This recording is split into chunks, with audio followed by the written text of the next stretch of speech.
Hey guys, this is Leaf. I thought I'd share my Stamina DK PvP build that I've been playing for a bit, and I think it's a lot of fun, and I think it's also really strong.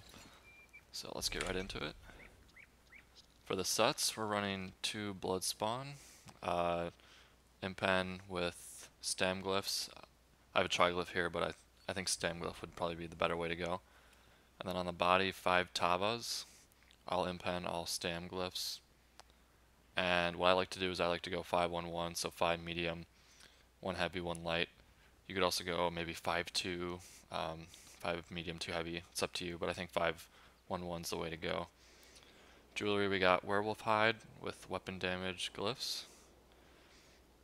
And then on the backboard, one-handed shield, front bar 2H.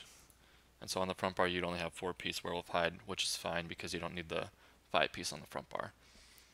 And I like to go Axe for my 2H because it gives you the bleed. So 16% chance to apply a bleed, which is, it's really good. It does a lot of damage and it goes through block. I think it beats out the other choices for sure. And for glyphs, increased weapon damage and spell damage. And then on the back bar, we have a disease glyph. It's not really too important what you have on the back bar. You can even put poisons if you want. And for the trait, I would go Nirnhone, but right now I have Sharpened. But probably Nirnhone's probably going to be the better option. Back bar trait, I personally would go Decisive or maybe Defending or Powered. Right now I have Sharpened. I need to trait change that, but I think Decisive is probably the best choice. And for shield, I have an Impen right now, but I would go Sturdy. I think Sturdy is the best for back bar because then you can block more, and you don't really need that little bit of extra crit resist on the back bar. And yeah, that's it for gear. So basically, as you can tell, it's a lot of ulti gen from Tava's, Bloodspawn, and Werewolf Hide. And for the stats, 10.6k max damage, 26k max health. I think on the back bar might be a little bit more. Yeah. And then 37.8 back bar stam. Front bar is 36.6. But keep in mind, if you go all stam glyphs, you'll have more stam because I have 1 triglyph. And if you wanted to, you could even change this to maybe, I don't know, max health or something if you wanted more health on the back bar for whatever reason. And rest of the stats, 600 magic recovery, 300 health recovery, 1362 stam recovery. That might seem kind of low for the stam recovery, especially in medium, but with all the alts that you get, it's plenty. When I first put this build on, I was actually having kind of a hard time sustaining, but I got used to it, and the sustain feels really good now. Just, if you're low, just, do some heavy attacks every now and then, and you get your ult so fast that you really can't waste an ult on this build. If you have an ult up, just go ahead and use it. You need the resources, and you're going to get another one back right away. So, you get most of your sustain from ulting. For resists, that's unbuffed, front bar 1400, 1100. Back bar is going to be a little bit more. This is buffed 22.6, 19.7. And front bar buffed 19.4, 16.5. Resist 2700. Back bar is a little bit more, but if you go sturdy on the shield, then it'll be the same front and back. And then weapon critical is 31.4 front bar.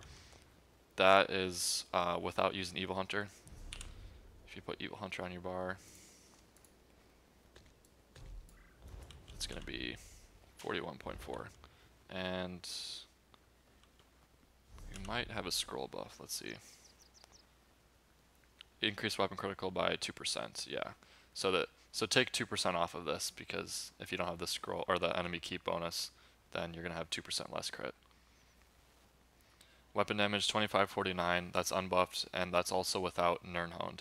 So with Nirnhoned it's going to be higher. Buffed 2992, 3103 with Igneous up, which gives the minor brutality, and Rally for the major brutality. And that's also with Evil Hunter on your bar. So if you take this off your bar and you run Venomous Claw,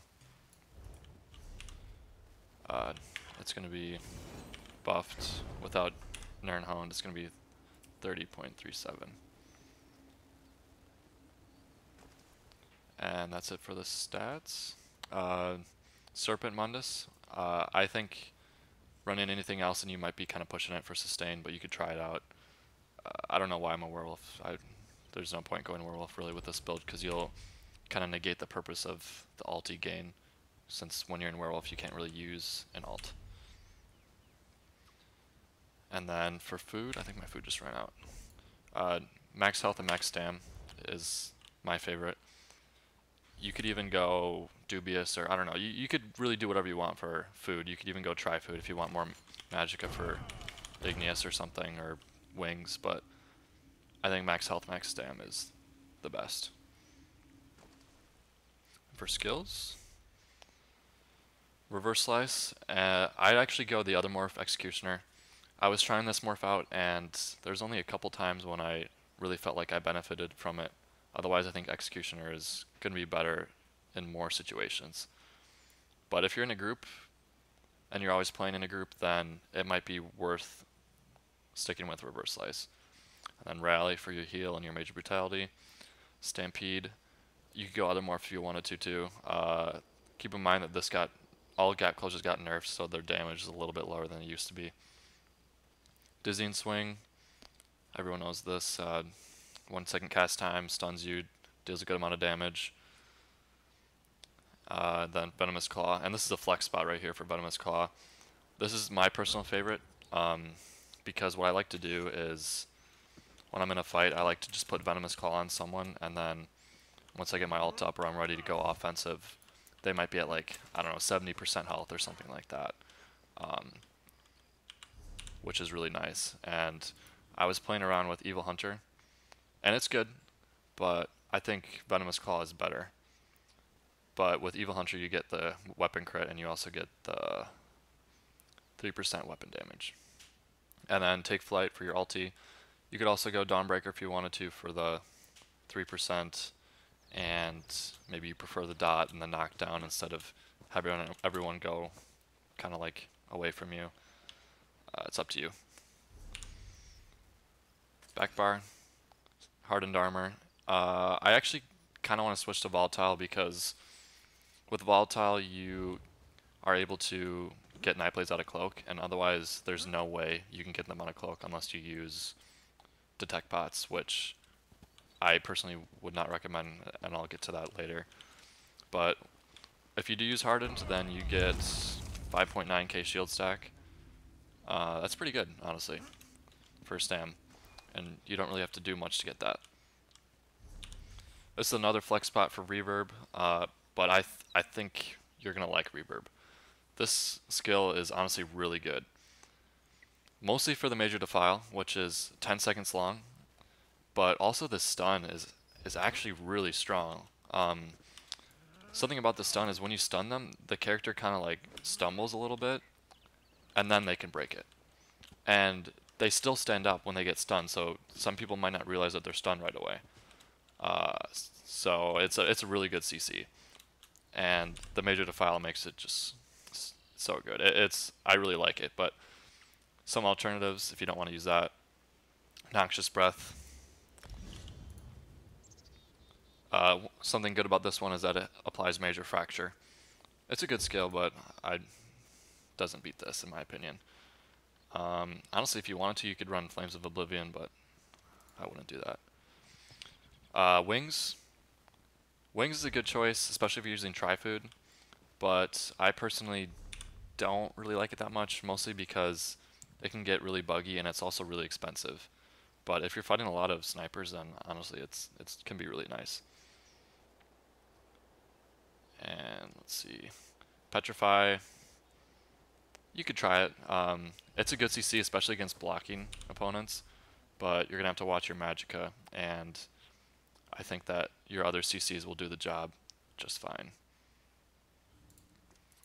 And then you could also, honestly, you could, for the front bar, if you didn't want to use Venomous Claw, you could put Cleave on for the bleed, just because bleeds are really strong in my opinion, but I would stick with Venomous Claw. Really any skill from the one-handed shield bar or skill line and it'll work out. Something I'd definitely look into is Heroic Slash, mostly for the ulti gain, minor heroism, and also minor maim and snares. It does so much. A good spammable snare, minor maim, heroism. If you maybe didn't want to run this Dizzying Swing and you wanted to use this as your spammable and move some skills around back bar and put them on front, honestly, that could be really strong too, and I think I might even try that later. But I kind of like the setup that I'm on right now. And Puncture, if you wanted to do Major Fracture, it's kind of the same skill, but you don't get the minor heroism, which is why I really like this one. Shield Charge, if you want to stun, maybe you could drop Stampede and use this. Defensive Posture, if you want to reduce your block cost and reflect. And then that's about it for recommended skills. I guess you could also run Trap Beast. And this can be really good because what it does is it immobilizes people. And the dot is pretty good, but it used to be stronger. But it's still a good dot. And you also gain minor force, which increases your crit damage by 10%. One thing you have to keep in mind is the cost is a little bit high, but this is something to look into. I believe that's all for flex spot skills. You could even try Call Traps, honestly. It's never really a bad skill to use, but it's kind of expensive as well. And I think you're going to like Reverb and Venomous. At least I do. And this, I personally think that these are the two best skills to use in the flex spots. Also, you could try dropping Stampede as a gap closer and, I don't know, putting on something else if you wanted to. Noxious Breath, maybe. Or Evil Hunter. I personally like using Stampede, even though the damage has been nerfed. It's kind of nice to gap close to different people, and it makes you feel fast. I don't know. I like Stampede, but you can try what you want. Shuffle. This is a really important skill because of Tabas. When you dodge an attack, you receive Blessing of Taba, generating 9 ultimate over 3 seconds. So having Shuffle up allows you to you don't really have to roll dodge. If you want to save the stam, you can just let your Shuffle proc instead. And even if we weren't using Tabas, Shuffle is still a really good skill, especially if you're not using forward momentum, because it gives you the immunity to snares and mobilizations. One thing you have to keep in mind though is that it is really costly, almost 4k stam. So what I like to do is I like to use it in conjunction to this Unchained CP passive. When you break free, reduce the cost of your next stamina ability used within 5 seconds by 80%. So whenever I break free, I just cast Shuffle again. And those are about the only times when I'm really actually casting Shuffle. I do cast it other times if I have a lot of stamina or I don't really need to worry about managing my resources. But if you do that, you will really help with your resources and you'll save a lot of stam. And then Vigor, your heal. It's really nice because it's over time, so you can kind of go offensive with it up and still heal yourself while you're doing damage. And then Spell Wall. This is a really great ultimate because what I like to do on this build is I like to run Essence of Immovability, which gives you immune to knockbacks, Major Expedition, and restore stamina. So it allows you to go really fast. And then if you don't want to use these, you can use Essence of Speed too. And it's basically the same. You just don't get the immunity to knockbacks, which really isn't that big of a deal. And you save a lot of money. But in a medium armor build like this, and with these up, you can go so fast. And it's really, really effective in combat. Being able to just, kind of sprint between line of sights, even just like walking, you're still really, really fast. And if you pop Spell Wall, then you can just sprint and all the projectiles will be reflected on you and you'll be blocking while you're sprinting.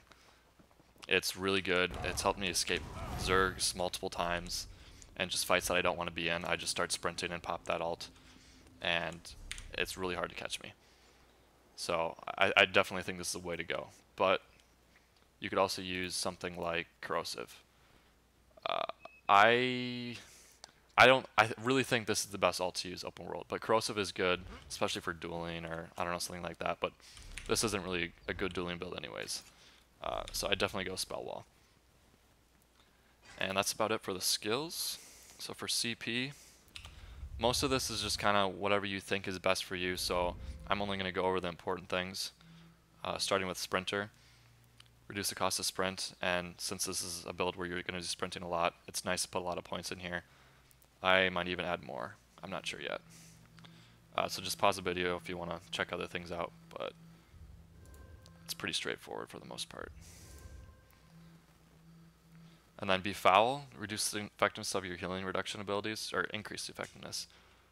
And if you look at my tooltip for reverb, it reduces their healing by 39% because of that CP. So this skill reduces healing by 39% for 10 seconds, and is a spammable, and is a really good stun. So having that CP in there is really nice, and honestly, it might even be worth putting more points in here. But that'll allow you to really wear down opponents if you are not able to burst them down. And then for Shadow Ward, if you want to put more points in here, you can, or even less if you don't really find yourself blocking that much, but I think this is worth having. I'm kind of experimenting with these points. I'm not really sure how I feel about them, but you can try putting points in here and see if you like it or not, but it increases the damage with light and heavy attacks for two-handed, one-handed shield abilities, which is kind of nice. You're definitely going to want to put a lot of points into Master at Arms. And then put a lot of points into Precise Strikes. I have 72, 64 Mighty, 18 Piercing. If you want, you can put points into Thaumaturge. I might actually start putting points in here, but I'm not really sure yet if I want it to or not. And then important stars to keep in mind is Last Stand. When you fall below 20% health, you gain Major Heroism. This, kind of goes along with the theme of the build, so it's really nice to have this unlocked. And over here, Riposte. When you block a melee attack, you have a 50% chance to deal about 5k physical damage. This is actually really good, and I've gotten killing blows with this. Definitely worth getting, in my opinion. I know a lot of people are running around with Tactician. When you roll dodge an attack, you set an enemy off balance. I don't really think it's worth getting on this build, but you can try experiment with it and see if you like it or not. And then for Blessed, I don't put any points in here. It doesn't really scale very well, but if you want to increase your healing, definitely put some points in there. And then Thick-Skinned, I have a lot of points in here because when you start playing this build, you're going to realize that after you die and you look at your death recap, most of it's going to be dots. And having points in here, especially considering this star scales really well, is really nice, and it really helps. I think it's definitely worth putting more points in here as opposed to maybe these stars. But you need to get that 120 in this CP tree to get the Unchained passive, which, like I said before, with Shuffle can be really nice. And then I put 27 into Quick Recovery, just to increase my healing a little bit. If you don't like that, you can take points out. Yeah, that's about it for that tree. And that's it for CP. And just a couple other things to note about the build is you really want to, I kind of said this before, but you really want to keep that speed up. And if you're using line of sight effectively and you're running around, you're going to be really hard to kill. Because keep in mind, you're in medium. You're medium armor. You're not a heavy build like most DKs of the past. You can die to burst pretty easily. But if you're using your line of sight right and you're moving around really fast, you're going to feel like you're in heavy. And people are going to think you're in heavy because you're going to seem really tanky, especially if you keep keeping all your buffs and hots up and everything like that. So it's really important that you do that. And what I like to do is I like to just kind of make my way around line of sight when I have some people on me, sprinting every now and then find that squishy guy, put Venomous Claw on him, and then maybe put a reverb on him if he looks like he's a healer type. And then if you ever need to get someone off you, just reverb them quick. Once you got that take flight up, do the leap combo on them, and you're going to find yourself not being able to use dizzying swing too much when you're outnumbered, which I'm sure a lot of you already know. So the best thing to do is to heavy attack and then leap, and that tends to be enough damage, especially if you have a venomous claw on them. And once you do that, just do your reverse slice or executioner, and rinse and repeat. And if you know you're not going to get anyone with the take flight and you don't really think the stun is going to be very helpful, then definitely go spell wall. Cast that instead of take flight, and you will be able to keep the pressure off you, don't have to use as much resources staying alive, and keep your resources up because you need to get that battle roar passive since your sustain is kind of low.